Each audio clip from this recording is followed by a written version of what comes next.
Ora, na última aula tínhamos visto então como é que passamos, na teoria, como é que elaboramos uma base de dados de modelo relacional, onde identificamos as entidades, identificamos também os atributos, as chaves primárias e as chaves externas. O que vamos fazer agora é passar então esta estrutura lógica que criámos para um sistema de gestão de base de dados real. Neste caso vamos utilizar o software da Microsoft, Microsoft Access. Vou abrir então aqui a versão do Access. Eu estou a utilizar a versão 2013. Há umas pequenas diferenças para as outras versões, 2010 ou para 2016.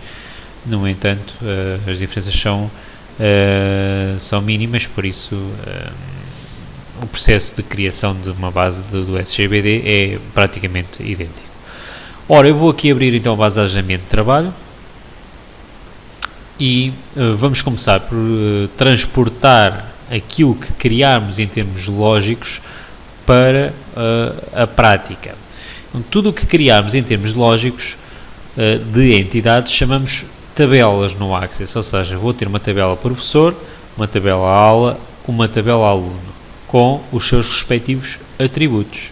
Então, vou começar por criar a tabela professor e assim que eu abro aqui a aplicação Access, ele cria logo por defeito uma tabela, a não ser que seja um fecheiro que eu já tenho criado e neste caso teria já alguns formulários ou relatórios, etc. Neste caso é o primeiro fecheiro que estamos a criar, ele abre-me por defeito a tabela 1.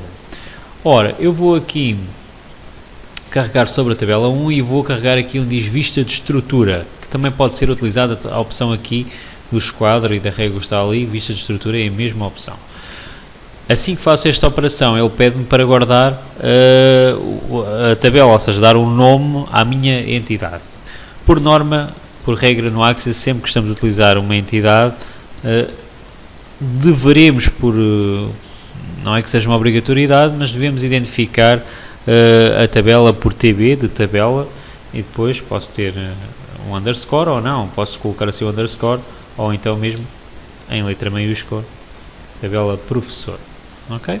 Este é o nome da minha tabela, vou passar a ter aqui a tabela professor, e agora passamos sim a introduzir os atributos.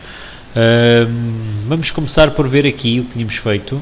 Nós tínhamos definido aqui que o professor teria como chave o código do professor, o nome, a morada e o NIF. Ou seja, aqui o primeiro campo eu posso definir por código de professor, vou deixar o tipo de dados, ou seja, que tipo de dados é que vai ser utilizado para este campo, como numeração automática, ou seja, o próprio Access vai definir a numeração automática sem ter que me preocupar que código é que está inserido em cada um dos campos. Isto facilita muito a vida porque eu não tenho que estar a ver qual foi o número do último professor introduzido, qual será o próximo. Ora, vou verificar novamente um nome, que será o próximo campo, vou meter aqui o nome, já será do tipo texto breve, texto longo. Nós vamos colocar aqui texto breve, um texto longo pressupõe que seja mais do que um parágrafo.